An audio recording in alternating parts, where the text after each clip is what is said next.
بہت شکریہ سر. افتخار شرازی ڈون سے. سر پاکستان تو قیام سے لے کے اب تک ایک ہاسٹائل انوائرنمنٹ کا شکار رہا ہے، اور ہم نے اپنے ایسٹرن بارڈر پہ اپنے دشمن کے ساتھ 3 جنگیں لڑی ہیں، اور ویسٹرن بارڈر سے بھی ٹیررزم کا اتنا بڑا ہمیں خطرہ درپیش ہے. تو اس کو لے کے ہم نے دیکھا ہے کہ مسلح فوج کیونکہ فرسٹ ڈیفنس لائن کے طور پہ کام کرتی ہے، تو اس سے جو جتنی بھی انسٹالیشنز ہیں ان کی ایک خصوصی نگرانی، ان کی سیکیورٹی حصار ہوتا ہے. بٹ 9 مئی کے دن جو ہم نے دیکھا ہے، گویا کہ لوگوں کو آزادی تھی وہ جی ایچ کیو آ کے حملہ کریں، وہ کور کمانڈر ہاؤس میں گھس جائیں، تو وہ جو سیکیورٹی کی جو لیئرز تھی وہ کیوں ایبسنٹ تھی؟ اب میرے سے جو کوئی 3 سوال سر. ایک یہ ہیں کہ ایک تو یہ ہے کہ آپ نے اس کو لے کے نہ تو کوئی ایکشنز پہ آیا، نہ کوئی اس کے اوپر کوئی ایکشن لیا گیا. پھر بار بار ہمیں بتایا جا رہا ہے کہ بڑی منصوبہ بندی کے ساتھ یہ سب کچھ کیا گیا ہے، لیکن 9 مئی سے لے کے آج تک نہ تو ہمیں مرکزی منصوبہ ساز کے بارے میں بتایا گیا، اور نہ ہم سے لگتا ہے کہ اب تک گرفتار کیا گیا ہے. اگرچہ سیکنڈری جو رولز ہیں ان کو تو آپ سزائیں بھی دے چکے ہیں. اور ایک ایسا شخص کہ جو مسلح افواج کے سسٹم کے اندر اتنا پینیٹریٹ کر گیا کہ اس نے lieutenant general, major general, brigadier rank کے لوگوں کو انفلوئنس کیا ہے، آج تک ہم اس کا نام نہیں جانتے. اور تیسری بات سر یہ ہے کہ کہا یہ جا رہا ہے کہ ایک مخصوص جماعت سے لوگ اب اس جہاز سے نیچے اتر رہے ہیں، ایک پریس کانفرنس کرتے ہیں، اس کے بعد وہ گھر چلے جاتے ہیں، اور کہا یہ جا رہا ہے کہ ایسے لوگوں کے لیے کوئی سزائیں نہیں، اگر وہ ملوث بھی ہیں 9 مئی کے واقعے میں تو ان کو آزاد چھوڑ دیا جائے گا. تو سر اس کو لے کے ایک تاثر بن رہا ہے کہ شاید یہ پھر بائی ڈیزائن سب کچھ ہوا ہے، یہ اتنا کوئی بنیادی طور پہ حقیقی نہیں تھا جو کچھ ہوا ہے 9 مئی کو. آپ نے بہت سے سوال کر دیے، آپ کے حصے کے بھی کر دیے ہیں، آپ لوگوں کے ذہن میں یہ تھا. چلیں میں کوشش کرتا ہوں کہ میں ایک ایک کر کے آپ کے تمام سوالوں کا جواب دوں. Then you people have to bear me out, کیونکہ جو اینڈ واٹ واز دی، آپ اگر اس میں سے ایک سوال جو آپ چاہتے ہیں، کیونکہ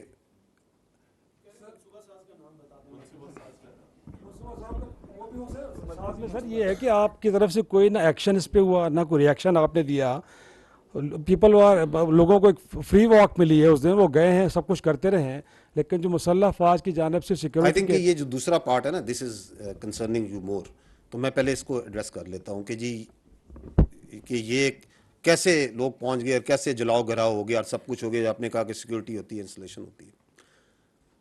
دیکھیں 9 مئی کا جو واقعہ ہے وہ ایک آئسولیشن میں نہیں ہوا، اچانک نہیں ہوا. جب ہم یہ کہتے ہیں اس کی منصوبہ بندی تھی، اس کے پیچھے ایک سوچ تھی، ایک مقصد تھا، تو اسے ویکیوم میں نہیں آپ دیکھ سکتے.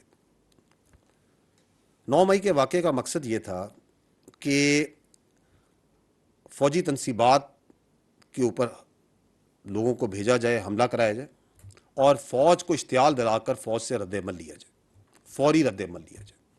کیونکہ اس سے پہلے ایک کئی مہینوں سے لوگوں کی ذہن سازی کی جا رہی تھی، فوجی قیادت کے خلاف، فوج کے خلاف ان کو بھڑکایا جا رہا تھا، اس کے خلاف ان میں نفرت ڈالی جا رہی تھی. تو جب وہ فوری رد عمل آنا تھا تو اس سے جو اپنے مذموم سیاسی مقاصد تھے اس کو انہوں نے مزید آگے لے کے چلنا تھا. تو یہ simply putting that was the objective of 9 مئی. اور اس کو کرنے کے لیے انہوں نے کچھ جگہوں پر خواتین کو بھی منصوبہ بندی کے تحت ڈھال کے طور پہ آگے رکھا. اور یہ کوئی بھی توقع نہیں کرتا تھا، کوئی توقع نہیں کرتا تھا کہ ایک سیاسی پارٹی اپنے ہی ملک میں اپنی ہی فوج پہ حملہ آور ہو جائے گی. لیکن جب یہ واقعہ ہوا تو فوج نے اس گھنونی سازش کو ناکام بنایا. اگر وہ فوری رد عمل، وہ جو جس طرح کا رد عمل وہ چاہتے تھے دیا جاتا، پھر تو ان کی سازش کامیاب ہو جاتی. اس کو ناکام بنایا.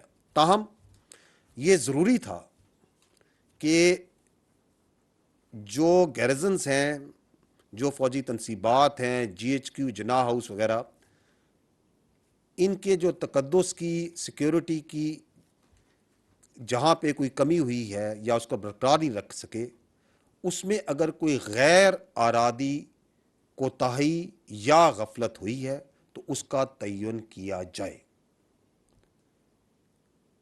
اور غفلت، نقصانات اور اس کی وجوہات جانچنے کے لیے فوج میں ایک ٹائم ٹیسٹڈ خود احتسابی کا جو ایک سسٹم ہے وہ نافذ العمل ہے، جس کے تحت جیسے میں نے آپ کو پہلے عرض کی کہ امیڈیٹلی آفٹر 9 میں 2 ادارہ جاتی انکوائریز میجر جنرل عہدے کے افسران کے نیچے قائم کی گئیں، جنہوں نے تمام شواہد کو بڑی ڈیٹیل میں دیکھا اور بڑی شفافیت سے اس مسئلے کو مکمل کیا اور اپنی سفارشات مرتب کی۔ وہ جو آپ ایکشن کی بات کریں، ایکشن نہیں لیا گیا، وہ ایکشن تو میں نے آپ کو بتایا، جس میں میں نے آپ کو یہ بتایا کہ جتنا بڑا عہدہ اتنی بڑی ذمہ داری۔ یہ آپ نے جو ایک درمیان میں بات کی کہ آپ نے بات کی جھکاؤ کی طرف بات کی، I would like to put this to rest because this is part of that fake propaganda. کیونکہ حقیقت نہیں جھٹلائی جا سکتی۔ حقیقت کیا ہے؟ حقیقت یہ ہے کہ اس پاک فوج کا ہر افسر اور ہر جوان، چاہے وہ کسی بھی علاقے کا ہو، کوئی زبان بولتا ہو، کسی فرقے کسی مذہب سے تعلق رکھتا ہو، اس کی کوئی بھی سیاسی وابستگی ہو، اس کی اولین اور آخری ترجیح ریاست پاکستان اور افواج پاکستان ہیں۔ His first and last priority is state of Pakistan and the armed forces of Pakistan, period. اس میں کسی کو کوئی ابہام نہیں ہونا چاہیے، اور یہی وہ جذبہ ہے جس کی وجہ سے ہمارا جوان اپنی جان کا نذرانہ آئے روز آپ کی سلامتی اور امن کے لیے دیتا ہے۔ ہاں البتہ جھوٹ پر مبنی کوئی بھی بیانیہ بنا کر عوام کی آنکھوں میں دھول ڈالی جا سکتی ہے۔ تاہم 9 مئی کے واقعے کے بعد ہمیں یہ دیکھ کر اطمینان ہونا چاہیے کہ لوگ اس جھوٹے بیانیے کو پہچان رہے ہیں، وہ جانچ رہے ہیں کہ کیا سچ ہے اور کیا جھوٹ ہے۔ I hope I have answered your question